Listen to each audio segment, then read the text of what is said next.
Hello, everyone, and welcome to Chakra Alchemy. My name is Tash Mitch, and I'm a chakra alchemist. And today, it's a pleasure and an honor, and I'm really excited about this conversation, to have Steve Nobel with us. He's an author, a book mentor, and a coach. He was a director of Alternatives, which is based in St. James's Church in Piccadilly, London, for 13 years. And he's a founder of Conscious Media and the creator of Soul Matrix Healing. He offers one-to-one sessions and workshops for star seeds, waking up from 3D to 5D. And that's the part that I find really exciting because it's kind of birthing of a new paradigm and really giving people the information and the language to actually really, number one, feel like they're not alone in this kind of, sort of shift that's occurring. But also, number two, to actually help them along the way of how they actually embrace this shift. So welcome, Steve. It's absolutely a pleasure to have you here. Welcome. Thank you, Tash. Thank you. Thanks for inviting me. So we're basically going to be talking, first of all, about what it really means, the shift between 3D and 5D, when we speak of that. Yeah. What that really means in terms of our human experience, basically.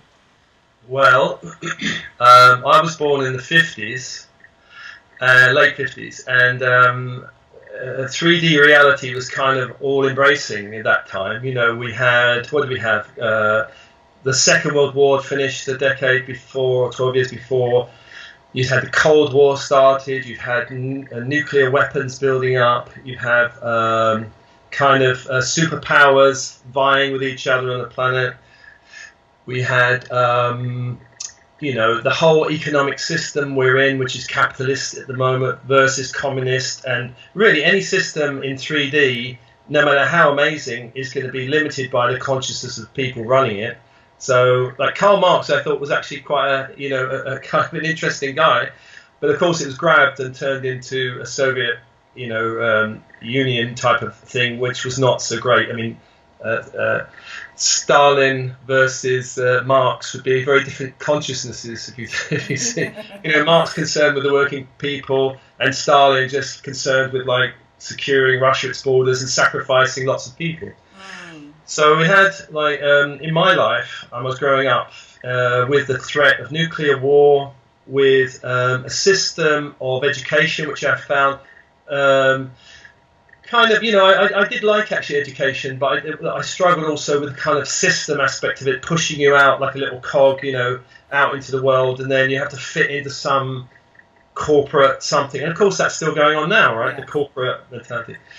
And, when my first job was working in a bank, international banking, and the focus was shareholders' profits. Now, I couldn't care less about the shareholders' profits. What I did care about was what I saw the company doing, which was creating third world debt, getting projects out there worth millions, where a lot of big banks would come together to kind of invest 100 million, for example, in a dam somewhere, which created like massive environmental problems. And I would say, at the time, hey, this project is environmentally disastrous. And of course, the thing I was met with was just don't worry about it. Think about the profits at the end of the year. Think about your bonus at the end of the year. That was the kind of standard, So I banged my head against that system for 10 years, left, and then went into local government for 10 years. And again, another system. This was Lambeth, very left-wing, idealistic Lambeth, But another system, another 3D system, where people were doing what they normally do in 3D systems, which is fighting, sabotaging, all kinds of weird stuff going on. Actually, weirder than the bank, actually, because at least people's egos were out on the surface, but in these environments, it was kind of more underneath. You never knew where the knife was going to come in, Yeah. So the 3D world is one of systems, and if I wind it forward to now, if you look at the 3D world, we just renewed Trident. 31 billion has been invested by this country. You've got war in the Middle East. You've got, Brexit. You've got on and on and on about 3D systems, and people, particularly with the Brexit, for example. Fear, anger, confusion. So this is what these systems create, What we're heading for is something different, but that difference is governed by a kind of qualitative level of consciousness, not what we've had so far, which is really, you could say, adolescent negative ego running the planet. Yeah. I would say.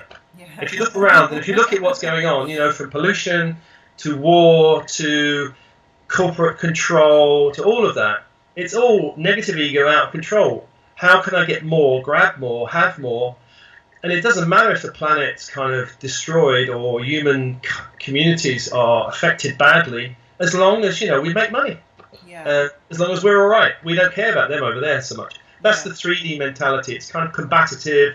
It's kind of short-term vision. It's kind of grabbing. It's kind of all of that. Whereas 5D, which we're just kind of entering into, and of course people listening to this, if they're kind of more what I call starseeds or people interested in ascension and awakening, they'll be going, yes, deep down they know there's another way, but they can't quite envision it yet because it's not quite landed on the planet.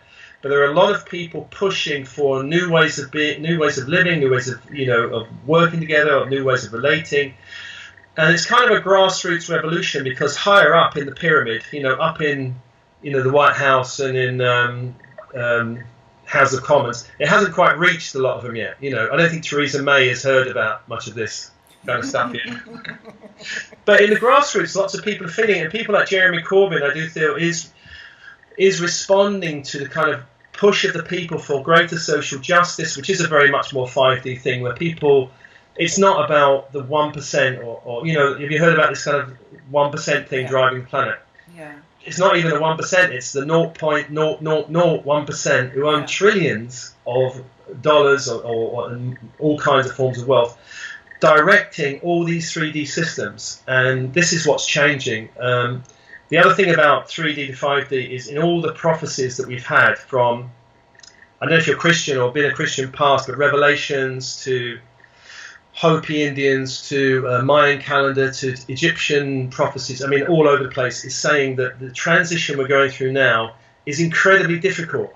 But on the other side, there's a great light, a new way of living. But of course, once we're going through this incredible, difficult time, which we're going through now, which will go on for some years, I think, it looks like, when we look around the world, it's all like difficult, dark, not nice. We're doing horrible things to each other, but it has to get really dark, and it's probably going to get darker in the next few years before we start seeing more light going through.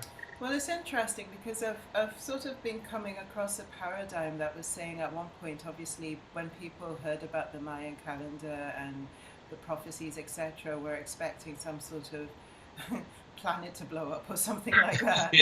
And now it feels a bit like there's more positivity around the languaging around that, in the sense of it feels like energy has been averted and diverted in a way that there's a smoother entry from one sort of way of being, from one frequency to another kind of thing. So that feels, and to me that feels really, really right, in the sense of the energy that I'm feeling that's coming up from the earth, for example. There's a level of harmony with it, but exactly like you're saying, because the energy that's coming up is meeting a certain frequency, that frequency has to adjust to what's coming up, and that's going to create issues, because the frequency that's coming up, it feels very much is about transparency. It's about actually the truth, about opening us up to who we really are. And if we've actually been under the duvet and we're having the duvet ripped off us, it's not feeling like it's the most comforting scenarios. But for some, it's an exciting place to be as well. Well, with the prophecies, they always did say that there was the light at the end of the tunnel. None of them said the world would blow up. But of course, the media got hold of it and said 2012, oh my God, will we be here the next morning? And all of them, even Revelations, which is a very difficult book to read, talks about a new Jerusalem descending upon the earth and God, or a God force, being one with humanity again. And it's quite, that's not unique. A lot of them are like that. And the Mayan calendar talked about the birth of a new age. I think it was the fifth sun, or the age of the fifth sun, I think that's right.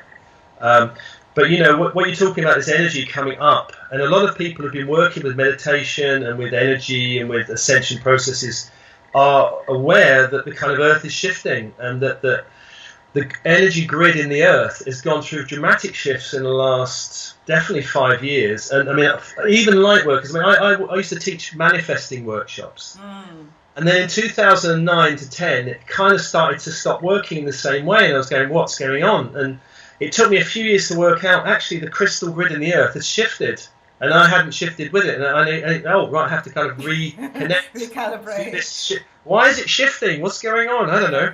But now I feel, as I've reconnected to it, magic and synchronicity starts to happen again, because that ascending energy, which is a very high frequency energy, connects us to the magic of this place. So we can live in a 3D world, but if, create miracles. Was it 1992? I heard this phrase, "You create your own reality," by a crystal healer. I was doing crystal. She was giving me crystal healing sessions, and in 1992, it was quite a long time ago. I thought, "What? You create your own reality? What do you mean?" And then I started meditating on it. And go, "Well, I couldn't quite get it," and she said, "No, you can try it." And she gave me some exercises. So I thought, all right. I used to always be late for a session because I drove from the other side of London to her. Yeah. So I started visualizing all the traffic lights being green, and by the time I got there, I was exhausted and still late. So I thought, well, that doesn't work. Maybe it doesn't work. But then I had another idea, and I had the idea, why don't I just imagine the clocks striking exactly on the hour, 2 o'clock or whatever, and I'm walking into a house or a flat. And it worked to the second, within 10 seconds. And I thought, wow, that's incredible. I'm here. After being consistently late, I'm here.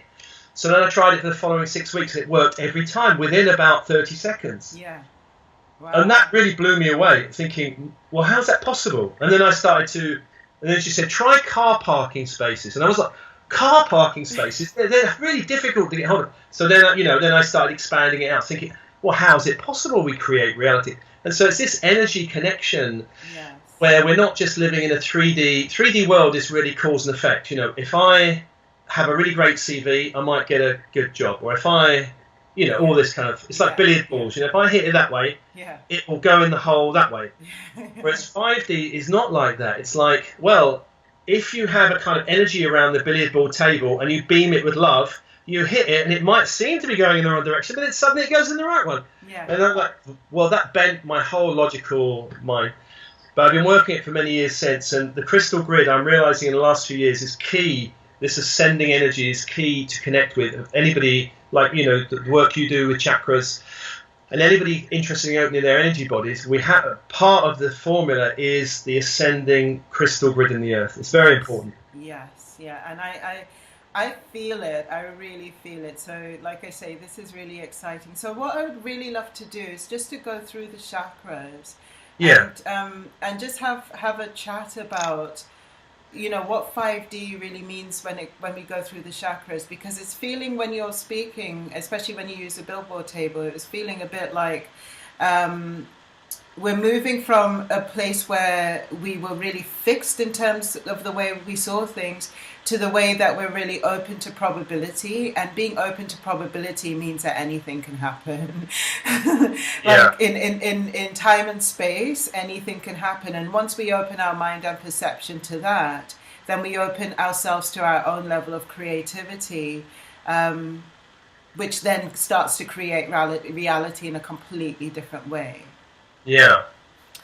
So if we were to look at the base chakra, because the base chakra is the foundation chakra, it's basically that way that we connect to 3D, actually. It's the way that we connect to our body. It's the way that we connect to the things that sustain us in the day-to-day world. And in some ways, when we talk about the base chakra, if we're talking about it from two different places, so for example, if you were on an island, where the Western world didn't matter to you, then literally the base chakra would mean something completely different.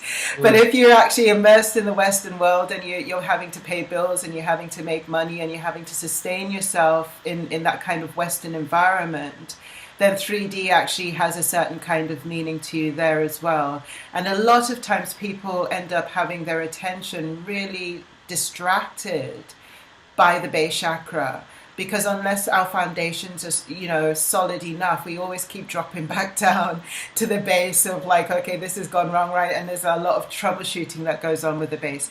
So when we actually think of shifting from 3D to 5D in that kind of way of sustaining ourselves, what comes up for you with that?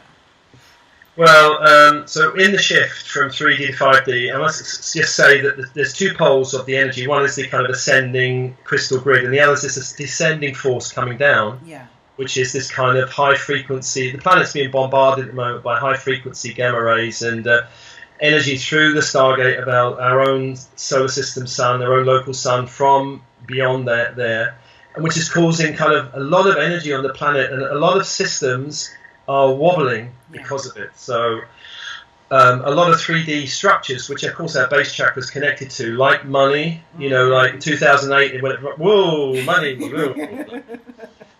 Housing, systems and governments and corporates and all of these energies are wobbling them. And what the response from these systems is to become even more entrenched. So, for example, a government system, which we are connected to through the base chakra, it's how we survive, how we feel safe on the planet, how we kind of relate at a very tribal kind of level. So our governments are becoming, actually, I'll just talk about Britain, America is probably similar, is becoming ever more repressive to what the people are wanting. An example of that would be the GCHQ spying on everything that we do. This is kind of revelations that's come out recently from whistleblowers, that every conversation, this is being recorded by the government, and they can go through everything, every record that we have. So this is kind of the repressive 3D systems, but really this energy that's coming down there is shifting it. So we're being called to shift our relationship to money, we're called to shift our relationship to survival, to work. And of course, like masters like Jesus said, when he was asked, I can't remember exactly the quote, it was something like, don't worry about money, the birds in the fields are fed by, the all it is, why are you worrying about it? And of course, most of us in 3D go, you don't understand. I have a mortgage, you don't understand.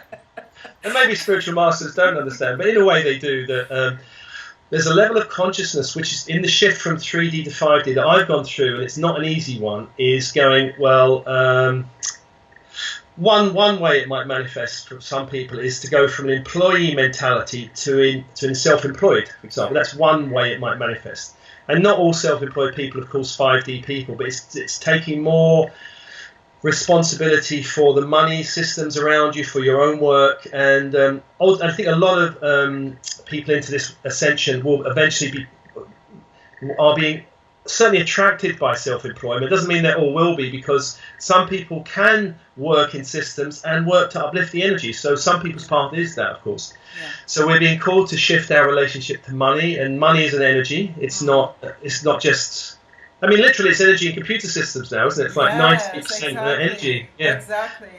So how do we move in the direction of our soul calling or our heart or at what's authentic for us, and still be okay with money? Now, in the journey between 3D and 5D, it's kind of a bit like that for some people, and certainly for me, it's like, oh, but what if? How will I survive? Oh, and then you find, oh, actually, it's all right. Yeah, but what? Oh, and it kind of goes a bit like that to stabilize into this higher level of, actually, it is all right, and I can trust in this higher force, and things always seem to turn up at the right time. I needed some money to. I had a lot of outgoings in a very short space of time. I had to fly to America, and fly to Greece, and fly here and there, and no money was coming in. I was like, oh, blimey, what's going on? So part of me was going, oh, well, I have to cancel one of them. Oh no, I don't want to do that. And then suddenly, whoosh! When I stopped and I centered myself, I actually went and saw this brilliant spiritual master on Monday called Muji. I don't know if you've heard of him. Oh, I love Muji. Yes. Oh, Muji. And after that, I listened to him. I thought, of course he's right. What am I doing? What am I thinking of? And then the money just poured in, to pay for all of it. Yes. So it's kind of we do create our own reality around money, around work, around a tribe of people around us. And one of the challenges, of course, is as we shift our vibration in the root chakra and upwards, is that a lot of the people we're associated with, if they're very 3D, they won't like it if we suddenly shift up. They'll go, "You're not any fun anymore. I used to tell you all my problems. Why don't you listen to me now?" It's not that we're not uncaring now, but we're kind of not interested in just listening to old stories that just keep us locked into a lower frequency. Yeah. We're kind of shifting up, and some friends leave, and some new ones come in who are much higher. You must have experienced that yourself. Yeah, and throughout. I mean, basically, I feel like if you're on a road of expansion, as soon as you broaden your boundaries, like literally you change your energy, and the energy around you changes, your backdrop almost changes. Everything, so because we're always resonating, aren't we? We're always kind of like in training to each other. So if I'm sort of in training with you and I'm not kind of like liking the vibe that I'm getting, I'm going to start to sort of mosey on over here, that kind of thing. For sure, yeah, for sure. So the base chakra for a lot of spiritual people is the challenge. And the challenge is because there's been a split between body and spirituality for centuries. Yeah. The Christian church said, if you want to be spiritual, then deny the body, all this kind of thing. If you want to be spiritual, do not have money. Yeah. And it's also in Buddhism, money and spirituality split. And I think in a lot of religions, there are these kind of earth and spirit splits. And this is one of the things that we're grappling with, because there is definitely a collective consciousness around money. So even when we are breaking out, we also have to be aware of that collective consciousness, because as soon as you kind of like, I don't know, go on the train and you see an advert, telling you that, you need to take a loan out for this or that, or this or that, however it kind of comes to you, or you put your television on and, something, there's a collective element to it as well. And then it needs to be an awareness around that too. Yeah, it's a good idea to turn off your TVs, dear listeners. Beware of the news. Keep yourself informed, but it's amazing because if you don't read newspapers or don't watch the news, you will still be informed. Yes. If something big happens, you will know about it. Someone comes running to tell you, definitely. That's been my experience. So basically one of the things that's coming out of this really strongly is that we need to change our paradigm when it comes to money. And actually it's feeling like taking the paradigm away from that fixed state of looking at money, and that way of looking at money as only kind of like down one particular stream, to actually the potential and the probability and the openness of creating magic and manifestation around money. Yeah. So that all your needs and wants are kept, and you can then feel a relaxation. It can be relaxing into it's okay, rather than 3D where there's always a constant tension, always stress. And one of the ways that I actually tend to talk about this at times is that basically we live on a planet of 7 billion people, but yet we tend to actually see our world as like, say, the 10 or 20 people that are closest to us in our circle. And so when it comes to actually anything, we tend to kind of like look at, really limited streams of where something can come from. Whereas ultimately, if you actually open it out, it could come from thousands of places. Yeah. And that's exactly it. It's opening yourself out, opening your energy out for it to come from other ways rather than this limited sort of like wall-like space that you've got around it, basically. Yeah, well, 3D is totally a fear paradigm, and 5D is a possibility one, where you have to kind of draw a little magic door in the wall and put your head out and go, oh, what's out here? And out you go. You can't stay behind a little fear wall. Yeah. What people classically call familiarity zones, and those zones are very tight for some people. The comfort zone, under the duvet. Yeah. So when we move to the sacral chakra, because the sacral chakra is really where we start to co-create, and it's that place of opening up our vibration in terms of the co-creative process, really being intentional to a large degree of what we put into the center of anything that we're sort of merging with energetically. So just to put it in sort of lay terms, it's kind of like, let's say this conversation, for example, there's there's a bowl or an intention that's been set around this conversation, and then everything happens around that. But the intention is clear enough and strong enough that whatever comes out of it from that sort of high vibration intention. And really and truly, that's something that we're moving to in all aspects of our lives, isn't it? Yeah. When I think of 5D, definitely that level of co-creative intention really pops its head up in my mind. Yeah. Also, yes, there's definitely that. There's also the I come from a British culture, and in British culture, because the sacral is kind of a feeling, emotional center, and I was trained not to feel, basically. Yeah. But think. Yes. I mean, in other cultures, it's not like that. They're more touchy-feely, Yeah. My ex-wife was from a very Mediterranean culture. It's all this kind of touchy. And last week, I had a Brazilian coaching client, and she was always touching, reaching, touching my arm, touching my leg, And in England, we don't do that. Well, British people don't test. So there's a kind of, we think, we go up here, we don't feel. Yeah. So if I was to ask someone who's very, very, well, some of my friends who I have known for a while, what do you feel? They'll go, well, I think. Yeah. They don't really know what I'm talking about. Yeah. Yeah. But feeling is really, and of course, we're all feelings. As Eckhart Tolle said, there's this kind of pain body around us, but there's also a Tantra, a bliss body. There's the pain and bliss body. And it depends where we're intentionalizing. Are we focusing on the pain body all the time, or are we more focusing on the bliss body? And I think it's good to be aware of both. Aware of the joy and grief within us, aware of the potential for happiness and the potential for actually clean anger, all these kind of emotions. Because in terms of co-creating, emotion is the force, or it's the kind of energetic force that sends out these waves, and then the universe sends back, a response. And if we're focusing on misery and all the horrible stuff, then we're radiating our feelings, or we're radiating hurt, upset, And it's not to turn off what's going on in the world, because we can have empathy and we can have compassion for people suffering, and I think it's very important, because a lot of New Age people would go, switching off, I'm not looking at people suffering, I don't care, I'm just going to focus on me, my joy, and that's very self-centered, So the paradox is, how can we focus on joy and compassion and happiness and be aware of the world? The 3D world needs our compassion, really. We can't switch ourselves off from it. But the sacral chakra for me is a reclaiming of feeling, it's a reclaiming of sensuality. It's a reclaiming of sexuality, the sexual energy, and Tantra has been brilliant for this. Another split in 3D is, there's spirit and there's sex. And they're separate. And if you have sex, your spiritual life will suffer, and all this kind of thing. So people go, I'll just have sex and I won't have a spiritual life, or vice versa, I'll be celibate and I won't have, an earthly life. But actually, more and more now in 5D, the gap is narrowing. It's about bringing, so sexuality can be an awakening process.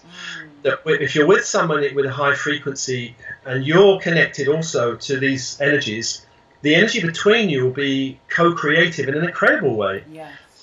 And one thing I was kind of interested for a while with a partner who was very high frequency, that together we can actually do this kind of manifesting process where we connect in this energetic connection, an intimate connection, and use the energy for some explosive, world good or manifesting of light process. Yeah.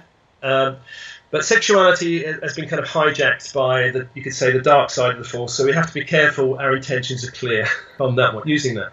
Yeah, it's really interesting, because whenever we talk about the sacral chakra, and when we talk about exactly what you said, like the feeling and the emotional body, there's so much clearing that needs to happen there, because everything that we feel in the sacral seems to mirror itself out in 3D form. And it's kind of like, if we don't spend the time really kind of like taking, almost getting, I wouldn't say the digger in, because there's a level of a level of respect that we need to have for ourselves around it, and it's like I was having this conversation recently where, like, literally there was a point when I used to think of doing work, doing work in terms of, cleaning up your own sort of energy systems as like putting on a fluorescent light. And now I'm a little bit more kind of, it's gradually going in with a searchlight and then illuminating it like that, because a fluorescent light, you just need to have a little bit of respect around it. But the same thing is basically we need to do so much work around that. Because the sexual body is in there, like you said, but also a lot of our childhood pain body is in the sacral because it's relationships. It's a relationship that we have with ourselves based on the voices of other people, like our mother or our grandmother or our father or, the teacher that, we felt didn't like us or whatever it is. It's very much in the sacral system, isn't it? Yeah. Well, all the chakras, I think, as we enter 5D, which is a more multidimensional existence, every chakra contains connections to past life, you could say other life rather than past life, other lifetimes that we're having, where we maybe have suffered in some way with money or sexuality, and those traumas are also connected there, that we can start liberating, clearing out all these layers of a chakra system, each one. And particularly around sexuality, you say we could be taking on stuff from our family system. If our family have got a sexual trauma, we can actually kind of somehow innocently, very openly feel it and start to play it out. It's not really ours. I know in my family there was stuff going on, and it took me a while to understand, why am I feeling this way? What's going on? And then I went and had some consolation therapy and help, and then I would see, oh, that's not my energy. That's my family's energy, so it helped me release it. My father and my mother's, Victorian English. It's not a good one to bring in, really. So I had to release their kind of old attitudes around some of these things. I think the sacral area is such an important area because it's an area of manifestation. I recently went to a workshop called The Rite of the Womb. A young woman said, I want you to come to this workshop and help me. And I said, but I haven't got a womb. She said, it doesn't matter, it's fine, you're going to hold the space and whatever.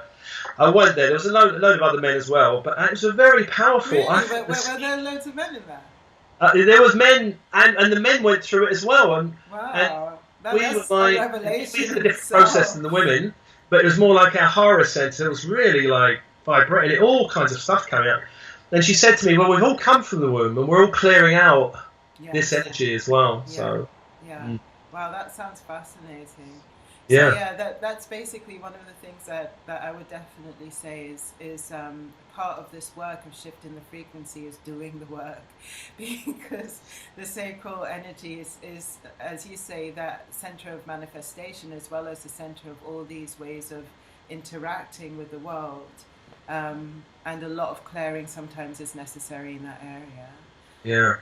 So moving up to the solar plexus, because the solar plexus obviously is our sense of identity, our sense of personal power, and exactly what you were saying about the sacral chakra can equally apply to the solar plexus, because we talk about being authentic, being genuine, coming from that kind of level of really connecting to who we really are.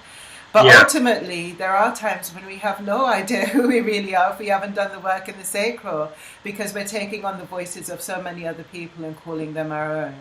So, speaking to the solar plexus chakra from a 5D level, what does that look like? Well, 5D is pulling us into a new sense of identity, and this can be quite tough because... I know when I went through my own process over the last 5 years, I was identified as a partner of a certain person. I was identified as a director of a certain company. And then this shift just threw all that out the window. And I was like, well, if I'm not that, what am I? And it was kind of quite confusing for a while, thinking, I don't know. Yes, I'm a lovely star being beam, but that wasn't quite enough for my ego. I wanted to know more than that. So it took a while to shift into what am I really here for? So it's a shift in identity. We don't get rid of our identity. So I shifted out limited identities, and but that process took some time because we can be quite attached to our identities. I think also in the third chakra there's our kind of ego is really the center of our ego self. And so a lot of our ego bits, because the ego is kind of all these voices and bits as well, might not be too happy with some of the shifts. They might want to cling on and go, well, I don't want to do it. This is where resistance can really come from. It's a lot of our belief systems about life, and the kind of voices that says, don't do it, these negative ego voices, don't do it. And so it's really one about bringing more light into this center to kind of expand the ego, because the ego needs to shift from fearful, judgmental, which most of our egos are trained to be in the West, to kind of open, expansive, cooperative, service to other orientated. A negative ego is, it's all about me, my money, why haven't I got my Kwan or whatever it is, Whereas a 5D ego becomes in service to the higher self. Right. And this is a big shift where the ego shifts and becomes a vessel of light, because we need to have container in this world, and we need to have boundaries, and the ego is our sense of containment and boundaries. But we need to have an ego that's an ally and not one that goes, I'm not listening to that. The higher self says, I'm not doing that. You must be kidding. I'm not doing. So in 3D we fight with our inner self. Yeah. In 5D we go, the ego becomes the servant of the higher self. It goes, I'll make it happen for you, of course. Yes. And it doesn't mean we become robots, because we can get an impulse to make a shift, and we have to think, well, I'm getting this impulse to think, how can I make that happen? What are my options? Which way can I go? What resources do I need? So we still retain a conscious thinking mind, but our orientation is different. It's not fighting against, I'm not doing that, and bolting all the doors and the duvet cover goes over your head. Yeah. It's, well, let's see, if I'm going to go down that journey, what map do I need? What pack do I need? What provisions do I need? Who do I need to call? It's that. So the ego becomes in service to the higher self.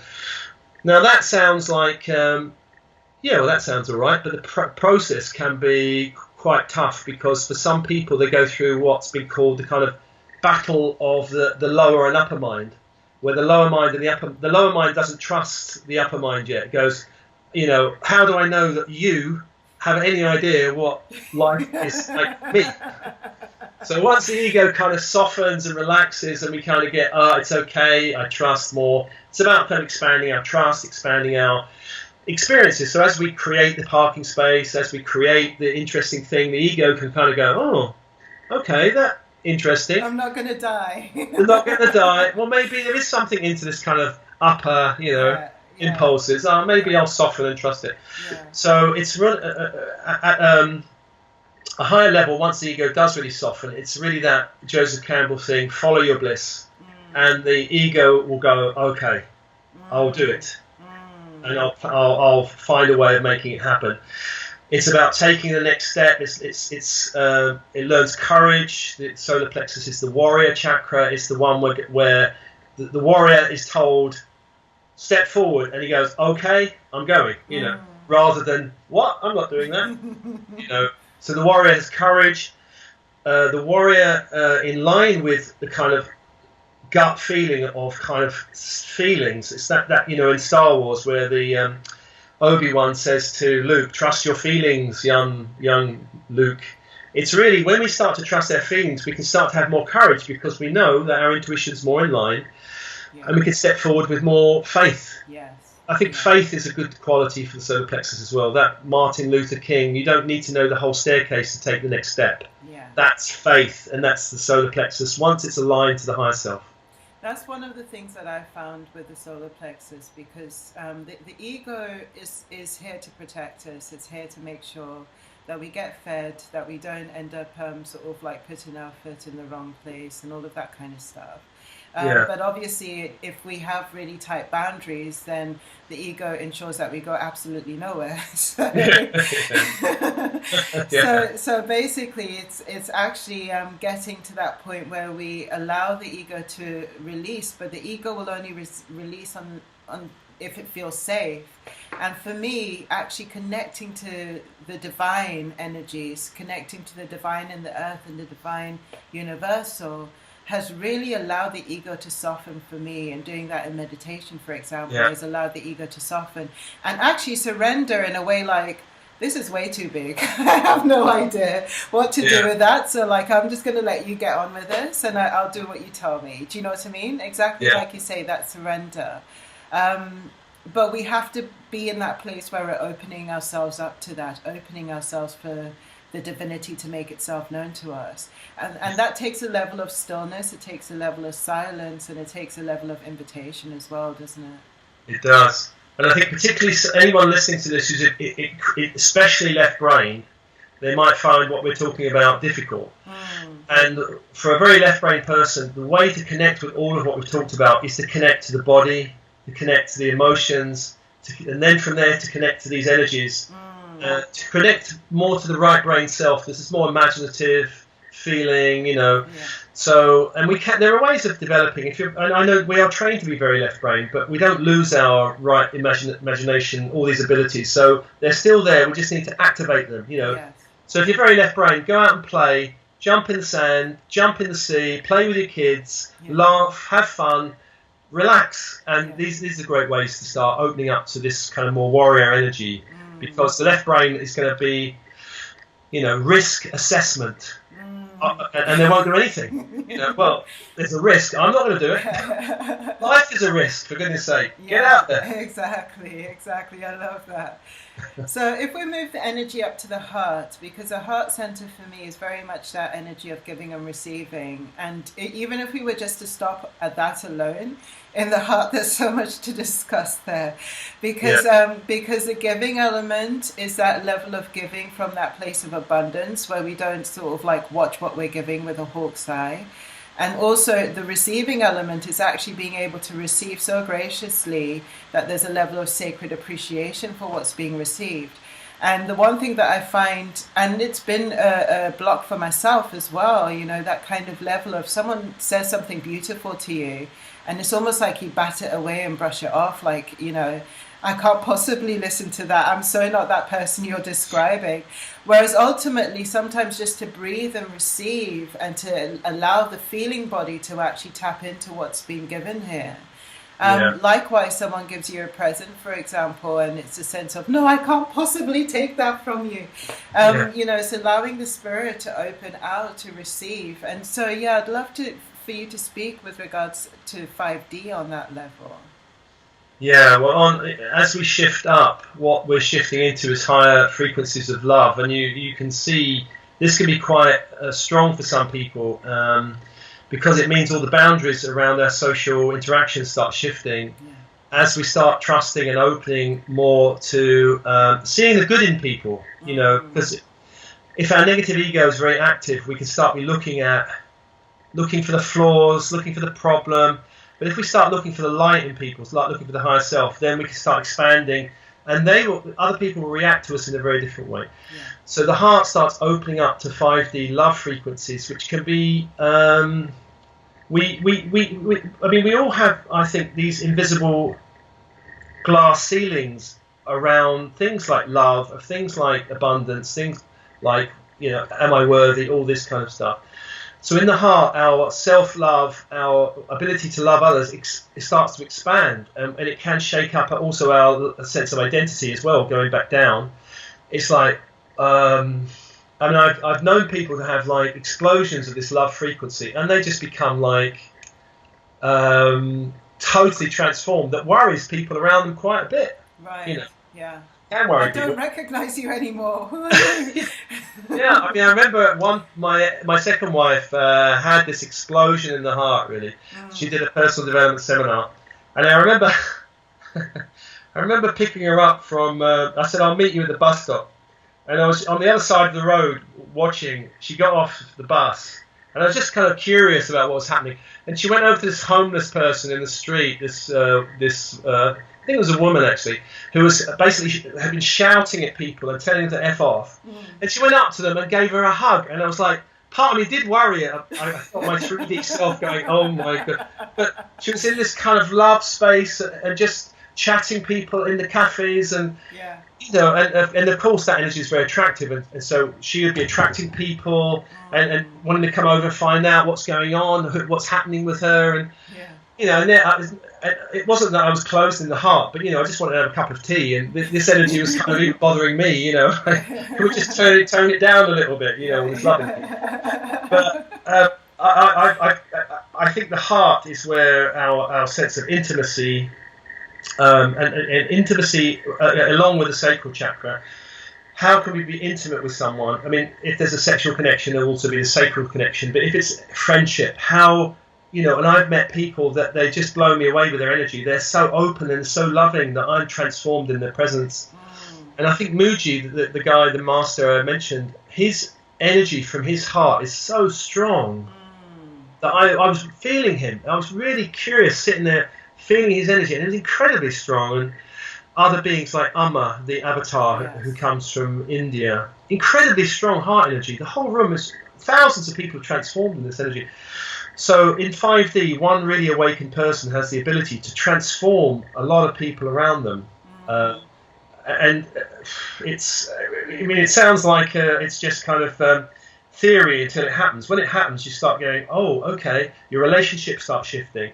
3D relationships are harder if the heart is vibrating at 5D and really connecting to everything else. It becomes much more difficult, actually. 3D environments become more difficult.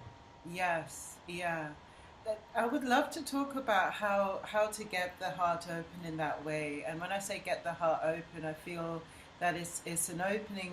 It's an opening that comes from the sacral chakra, most definitely, because I think once you actually start to do the work clearing out the sacral chakra, there aren't so many boundaries and barriers between you and the outside world. So there's an element, and once you're actually doing work to clear out the feeling body as well, so you're not scared of your feelings, then that level of intimacy where you can actually really open the heart out and love. But this the solar plexus does have a way of sort of wanting to protect you from the downside of love. So it's a warrior center, of course, but if we're all aligned, the warrior is not going to kind of go, oh, that's too much love, okay, stop, you know, cut. It's not going to do that. It's going to go, okay, you know, I'm still watchful and mindful, but we're just beaming out this love, but I'm still, I'm not going to go to sleep here. I'm aware of, you know, there's people, and I'm still in a 3D world, so I'm aware of that. And I mean, for me, in some people just beam out 5D vibrations wherever they are. I think if I'm in a very dense 3D place, I tend to kind of bring my energy back down. I'm not here to blast them all with 5D energy, because it can, for 3D people who don't want it, it can feel very disruptive, or it's like trying to send love to someone who doesn't want it. Go away. You know, so I am mindful about toning my energy down, but I mean, I'm not certain if that's 100% the right way of doing it. But in some situations, I'm not just there beaming out love. I'm just kind of, you know, pulling my energy back a bit. In some other situations, I'm out there, but I'm still learning to ride the 3D, 5D corridor. You know, so which is what I find really interesting, that when you mentioned Muji and Amma, for example, because there's an invitation with them to come to a particular space that's been created where they sit and beam. So it's kind of, you know, so it'll be in, I mean, I don't know what Alma's like, for example, her personal day-to-day life is like, whether, you know, it's a constant sort of like beam out like that, or, but, you know, that's kind of like an interesting thing, you know, to think about. But I would imagine when you've opened your heart and when you've allowed the heart to open with that level of discernment, so you actually understand the balance of you are in a 3D world, but absolutely nothing to fear. Then I would imagine just opening your heart wherever you are becomes a by the by. It's just what you do, isn't it? Yeah, totally. I mean, love as an energy is our best psychic defense, really.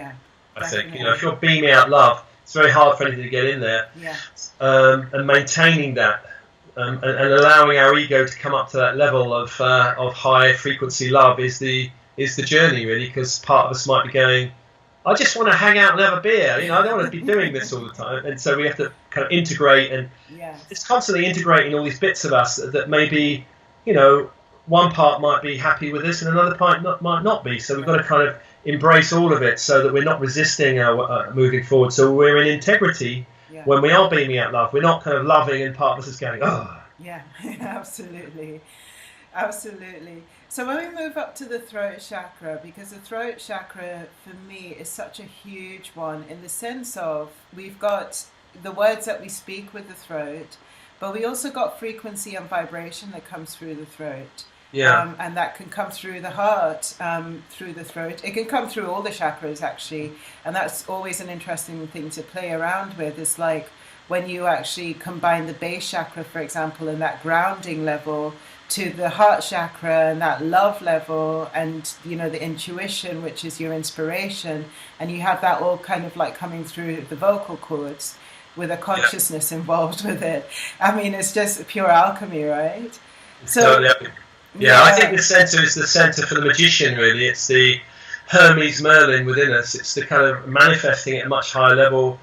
When 5D kind of is being integrated here, we're being called to be, this is really the authentic integrity center, that everything we do has to have integrity, everything we say has to have integrity. You know, this is the place that really our words have manifesting power. So when we say it will be done, yes. At 5D, it happens, you know. A friend of mine was telling me this morning, he's not particularly, he has a spirituality about him, but he went to some chanting group. It was one of those Buddhist chanting groups, and suddenly started manifesting stuff all around him. And he started going, oh my gosh, what's happening? And I just said, keep doing it. Yeah. As long as you do it with a pure intention, it's fine. Yeah. You know, and he's kind of freaked out. And I said, but you know, this is the way into the magical world, that you can see everything's energy, and that chant for an hour or whatever you're doing has shifted reality, and something just plopped in that he was totally unexpected for him and totally miraculous. Yeah. So we must be careful about our words at this level, be careful about what we speak, what we ask for, because if we're really aligned, we can start manifesting stuff really quickly.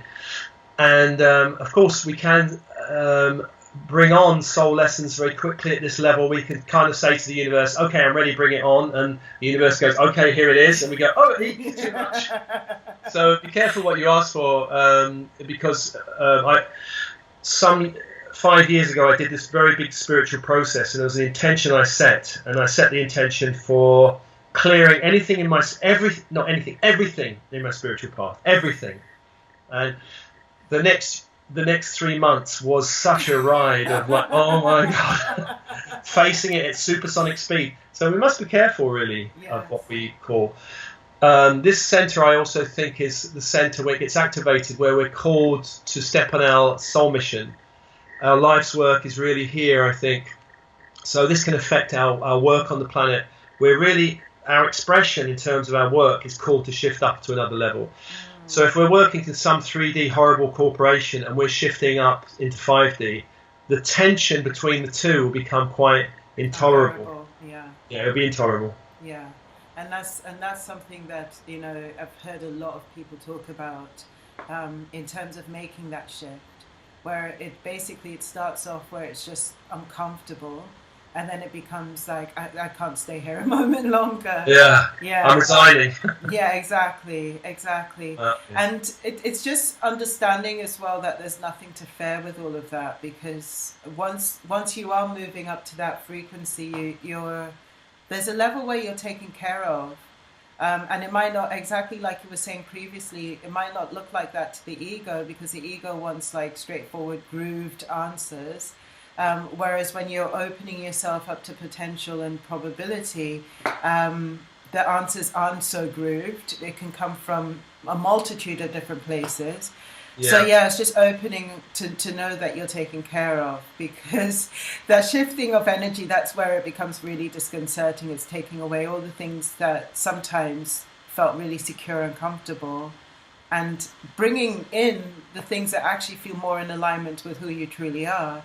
But that shifting, that bridge in the middle can feel a bit like, oh my God, the road's just kind of disappeared. Absolutely. I think when the throat chakra starts aligning with the third eye, it's where you can start speaking to the universe in terms of, well, give me a sign for X, or you can start asking and many years ago, I was working in a 3D environment, and I could feel this. I was having a lot of trouble in my throat, actually. I kept having this, and this can be a sign of a real conflict in the throat, where there's light coming out, but there's something want to kind of shut it down within us. And I remember my boss at the time saying, "What's wrong with your throat? You keep doing this thing." And I did it for like nearly a year, like ongoingly. Yeah. And then when I asked the universe, I asked a very clear question: should I resign? And I got the answer back: just do it, on a Nike T-shirt on the back of someone in Pixel. So I resigned, and then the throat cleared up immediately, and I was on my way. Yes. So this was really where the third eye and the throat starts working together, and we start seeing signs and portents from the universe as we start asking for clear answers. Yeah, and the third eye, actually moving up to the third eye, because that is basically a lot of where our visioning is coming in, where exactly like you were saying previously, draw a door, an imaginary door, and stick your head out of it. It's basically that sense that comes from the third eye, that element of actually opening yourself to the magic of what can be created, and the possibilities of what can be created, and really opening yourself up with an invitation to be shown, rather than from that kind of grooved element of, well, I know that only this, and this can happen. So speak about the third eye from a 5D perspective. Well, once the third eye starts really opening, we really do start opening up to a multi-dimensional nature, to other life existences. We might start having memories. We might start having images that really don't relate to this life. We might. I had a past life memory when it started to open, which was incredibly strong. It was an experience. This was way back in the 1996, I think. It was my first life experience of this. But I was doing a lot of energy opening. And I remember reading this book about the burning times, about witches being burnt. And I had this incredible fury inside of me. And I just thought, well, this is not something that relates to this life. So I followed it in meditation, and it opened up this whole memory and experience of being burnt. And the interesting thing about that was that there was something in the vision that I had that I didn't know, I hadn't read anywhere, that when I researched afterwards, I found was actually true. And I was like, wow, that's interesting. I didn't know that. The other thing that happened with because we're not supposed to be spiritual voyeurs, we're not supposed to kind of just like, I wonder what I was in there, and it's not about that. If there's something blocking us in this life that relates to another lifetime, at this level, we can start opening to it, looking at it, and start undoing it. Yeah. So there was a problem going on actually in my work life when I was working in this kind of 3D world that was a problem for me, where I was feeling persecuted by people. And I was feeling persecuted particularly by people with religious beliefs, strong Christian or strong Muslim beliefs. And I didn't have any of those beliefs. I was kind of a freewheeling, new age, pagan, multi-dimensional, whatever. And after that experience, all of that fear around this persecution stopped, and it shifted. In fact, I eventually became the manager of the whole thing within a 3-month period. And so it showed me a deep-seated fear about. Being burnt is not an easy experience to go through, and that creates a kind of scarring in the unconscious mind. So when we start to wake up to these 5D energies, anything that's blocking our experience here now, for example, a lot of people who wake up have fear of expressing their true spiritual truths. There's a block. So we have to find the block and release it. So as we wake up, and particularly in the third eye, we can start seeing where they come from and neutralizing those blocks. Yeah. So we can actually start waking up, and because in this lifetime we are safe to wake up to our light. We're meant to wake up to our light. There's nobody going to be light in the match anywhere in the West. There are countries in the world where it's not completely safe at the moment. Yeah. But here in the West, we're meant to wake up because we are the force kind of guiding the whole 5D process. And so there's past lives. When we're in a 3D body, we can astral travel in the dream state. But when we start opening to 5D, we can start traveling in the higher dimensional planes, the higher astral planes, the higher planes beyond that. We can start meeting spiritual masters in our dreams, extraterrestrial forces in our dreams. So if you go in your average spiritualist church, you'll find a lot of the mediums there are 3D, talking to 3D spirits. Say, check your drawers, dear. Look after your health, dear. That's a very 3D level. Yeah. if you meet a channeler that's speaking at the 5D level, they're meeting with masters and guides and angelic forces that are saying something radically different than check your curtains or brush your shoes. I couldn't believe the kind of messages I was listening to some of these churches. But, and that's the thing.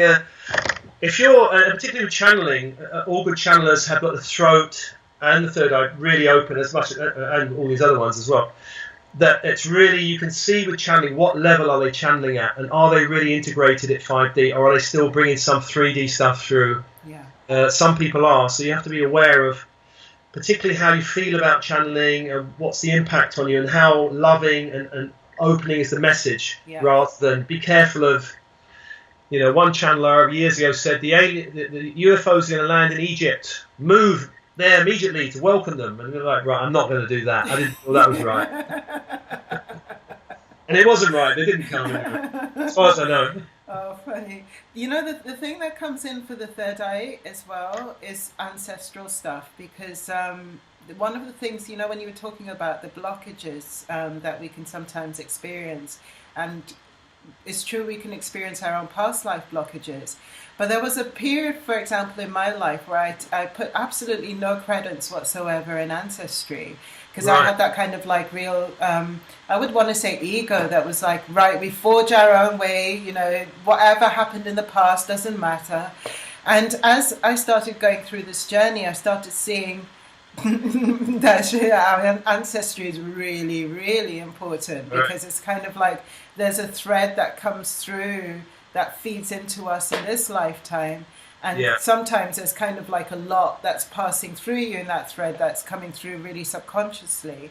And the one thing that I actually started to see is that the work that I was doing here was actually clearing back into the ancestry, but that was coming very much into the third eye for me, and in a very kind of visioning kind of way, and also in actually kind of really getting contact from past relatives that were almost rejoicing that I was on this path doing this work, because they could feel the benefits wherever it was they are.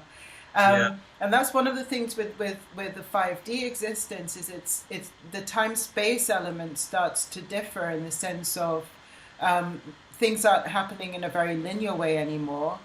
Everything's happening all at once, and even though we mentally might have known that, we start to experience it more.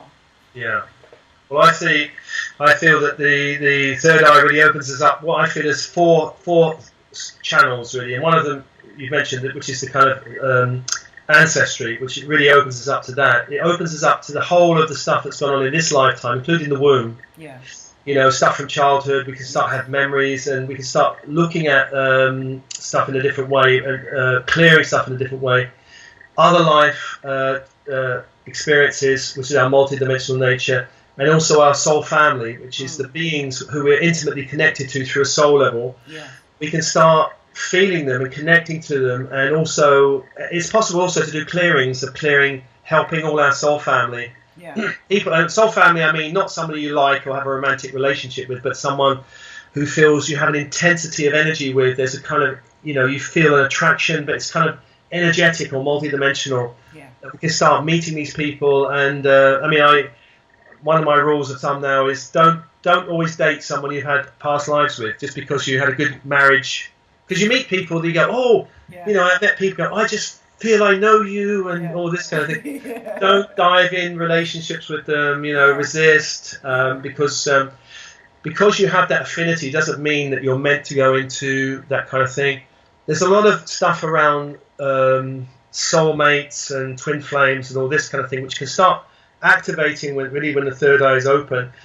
But just be aware, there's a lot of kind of disinformation about this, and I think it's because someone has you have strong affinity or strong soulmate connection, doesn't mean you have to dive into an intimate connection with them.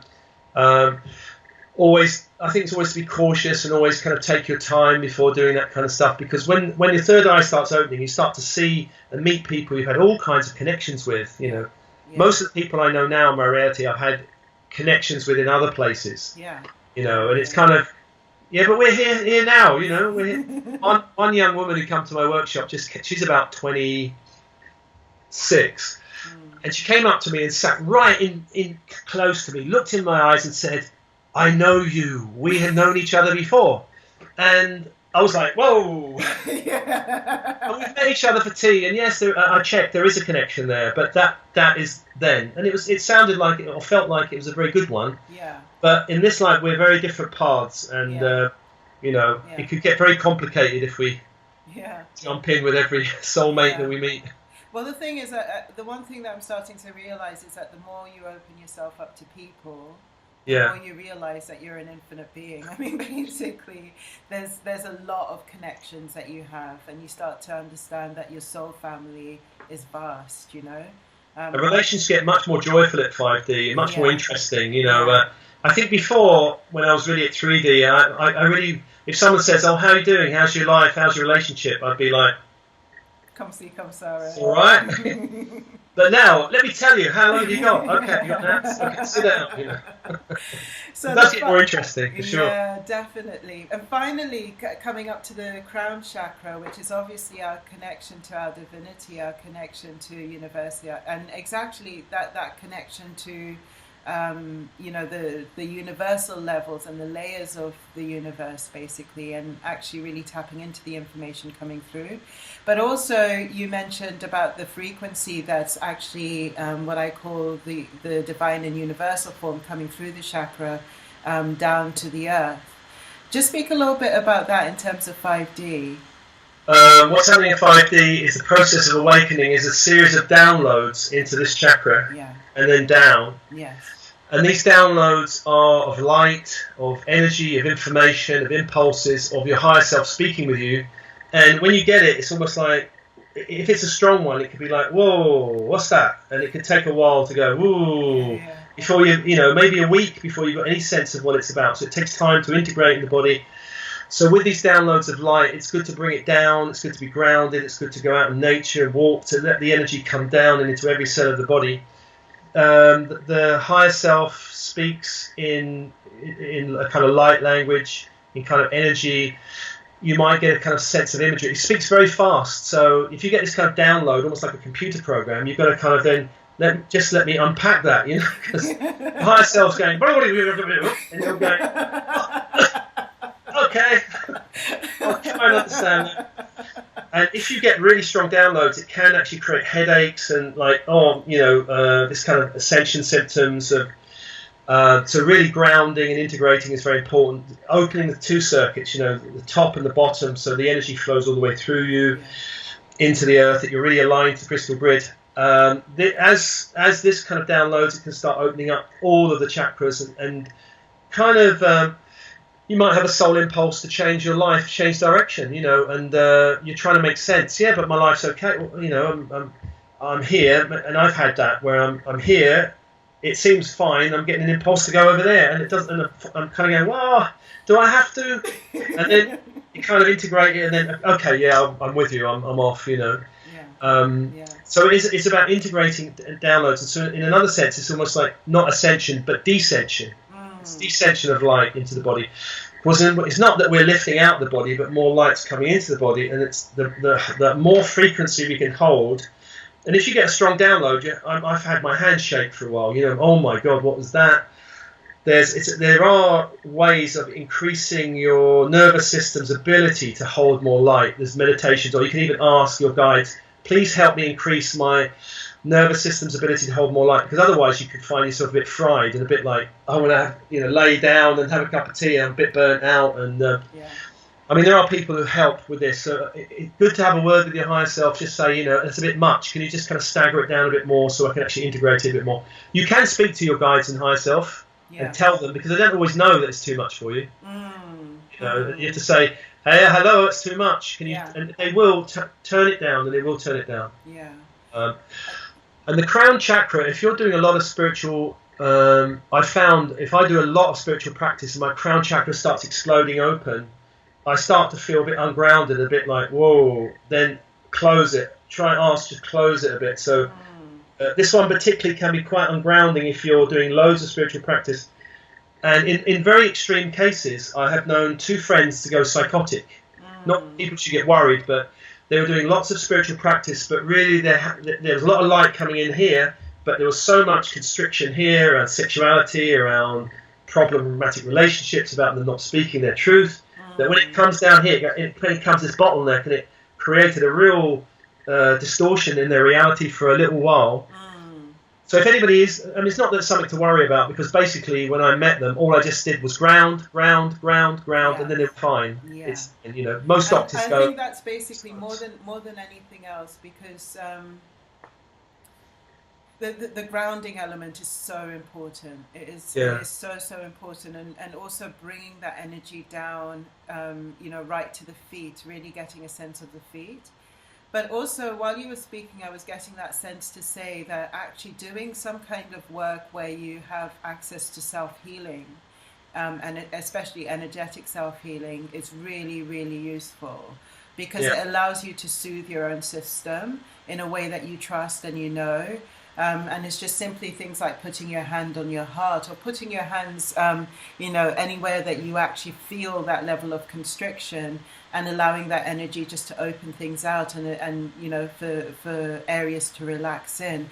Because ultimately, when we're actually bringing higher frequencies in, the exact thing that we were saying about ripping off the duvet, it can get really uncomfortable, because actually we're completely changing our internal structures. We're completely changing our paradigm, but yet the backdrop of us hasn't changed yet. And so it's kind of like we're at odds in a way with what's around us and what's going on in us, you know. And the disparity of those two things can create its own issues. So I mean, basically, for me, what I found with this work, and I'm just so grateful that I had a grandmother who brought this work through for me while I was quite young. So I was able to see that she kind of demystified it, even though for her, you know, being where she was very much a maverick and stood alone in all of that. She kind of made this kind of stuff really normal. Do you know what I mean? Yeah. So it's like, for me now, there isn't really a lot to fear around it. But if we do have fear around it, it can create its own issues as well. Because that's when we actually start to create the block, and we ourselves will start to say, "Oh my God, I'm going nuts." Do you know what I mean? And that creates another sort of tendency of issues. So, like, grounding and also doing some kind of work to bringing healing is really useful. And measuring how fast you want to go, because you can go really fast, and then reality starts shifting both internally and externally quite fast. Yeah. So if you're not comfortable with that, you have to slow it down. And, you know, I did very intense spiritual practice, and my whole reality started shifting very dramatically. And it was like, whoa, what's that? I mean, of course, it's all for the greater good, and it opened up in a very beautiful way, but it's quite dramatic and strong for my personality self to get. Yeah. So I'd say have a spiritual practice that's measured, steady, and open at the rate that you want to do it at. Don't go too fast. The whole thing I mentioned about those two friends of mine, they jumped in. They go, we don't care, we're just jumping in. But you know, I always feel with this work, and not saying that there was ego around your friends, but if you've got a huge ego and there's no grounding, it does create issues. And the work that you've been doing, which I absolutely love, with the meditations with the grid, and I've been doing exactly the same thing, was really connecting us to the earth body, connecting us to the frequency of the earth. Is so important, because if you're bringing in just one level of dominant universal frequency, and you're forgetting that you've got a body and that you actually reside on a planet that's called Earth, then it does create issues without a doubt, because literally you're holding a vibration that nobody recognizes, basically, including yourself. So remember the crystal grid in the Earth, it's a good one, and the Earth and nature, all these things, it's very good to remember. Absolutely. And being ordinary, as you said, simple, it's important, like your grandmother. You know, I've heard a lot of people talking very highfalutin jargon, and that doesn't really engender much confidence. But when I hear people talking about grounded things, about stories from their life, about who they are, Muji's very good from that. I mean, he's brilliant at that. Yeah. Then I go, I trust him because he's integrated these energies in his 3D life. Yes. You know, and he's shifted it. Yeah. Steve, I have absolutely adored this conversation, and I can say I adore you as well. Thank you so much. Thank you Oh, so that's much. lovely. We've been speaking a long time. Wow. Yes, yeah, but the information that's come through has been absolutely beautiful. And I know that there's a few people that have been waiting for this, because I actually mentioned that I was going to be having this conversation with you around the 5D subject. So Thank you so much for bringing all of this through. I appreciate it.